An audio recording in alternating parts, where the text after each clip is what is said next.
네, 안녕하세요. 이번 시간에는 JYP 엔터테인먼트 관련해서 나온 증권사 리포트를 좀 깊게 들여다보겠습니다. 특히 2분기 실적이 시장 예상을 아주 크게 뛰어넘었다. 어닝 서프라이즈라고 하죠. 정말 깜짝 놀랄 만한 실적이었는데 이 리포트가 JYP의 현재와 미래를 어떻게 보고 있는지 바로 한번 파헤쳐 보죠. 일단 리포트가 제일 먼저 얘기하는 게 역시 그 놀라운 2분기 실적인데요. 영업이익이 무려 529억 원. 이게 시장 평균 예상치, 그러니까 컨센서스라고 부르는 게 429억 원이었고 이 증권사가 자체적으로 추정한 것도 한 470억 원 정도였는데 이걸 다 훌쩍 넘어선 거죠. 네, 그렇죠. 정말 어마어마할 수치인데. 네. 그래서 이 배경에 스트레이키즈의 대규모 투어가 있었다. 이렇게 분석하더라고요. 콘서트랑 그 MD 상품 매출 합쳐서 분기 최대인 600억 원대를 기록했다. 이게 아주 결정적이었던 것 같습니다. 맞아요. 근데 여기서 진짜 좀 흥미로운 포인트는 뭐냐면 그 아티스트 재계약 같은 것 때문에 비용, 리포트 용어로는 지급성 원가라고 하는데 이게 좀 늘었거든요.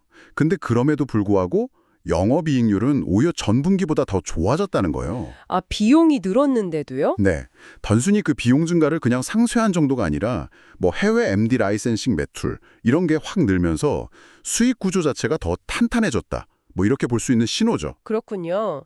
그 컨퍼런스 콜, 실적 발표 후에 투자자들한테 설명하는 자리에서도 효율이라는 단어를 계속 강조했다고 리포트가 짚고 있더라고요.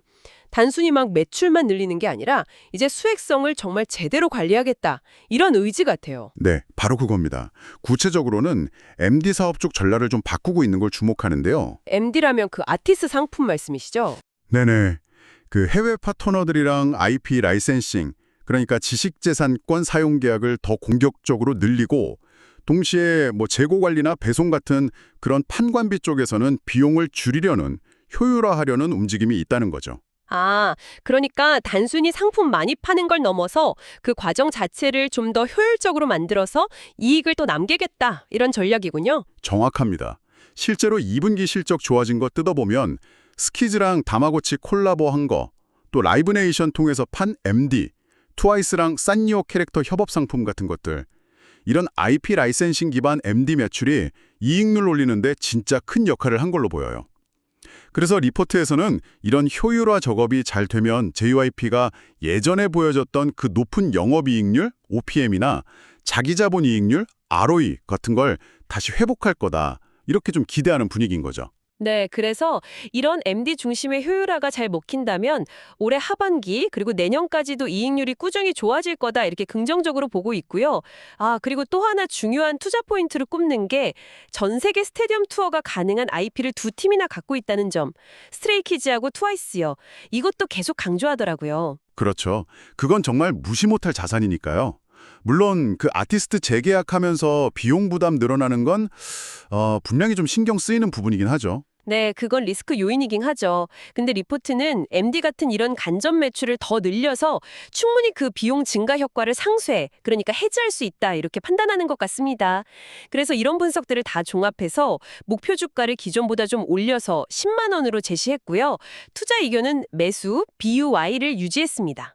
네, 정리를 좀 해보자면 이 증권사 리포트는 JYP가 효율성, 특히 MD 사업을 전략적으로 잘 강화해서 예전의 그 높은 수익성을 다시 보여줄 거다. 여기에 상당히 좀 긍정적인 기대를 걸고 있다. 이게 핵심인 것 같습니다. 네, 맞습니다. 뭐랄까 과거의 영광을 재현할 수 있을 거라는 기대감이 깔려 있는 거죠. 네.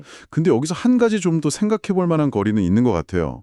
이런 MD 중심의 수익성 강화 전략이 과연 장기적으로 봤을 때 그 아티스트 IP 자체의 본질적인 가치에는 어떤 영향을 줄까 하는 점이요. 아, 그러니까 상품 판매랑 아티스트 이미지 사이의 균형 같은 거 말씀이시죠? 그렇죠. 예를 들면 아티스트 고유의 이미지나 뭐 음악적 정체성 같은 것들이요.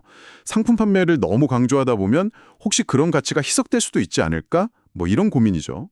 리포트가 이걸 막 깊게 다루진 않았지만 앞으로 좀 계속 지켜봐야 할 흥미로운 질문인 것 같습니다.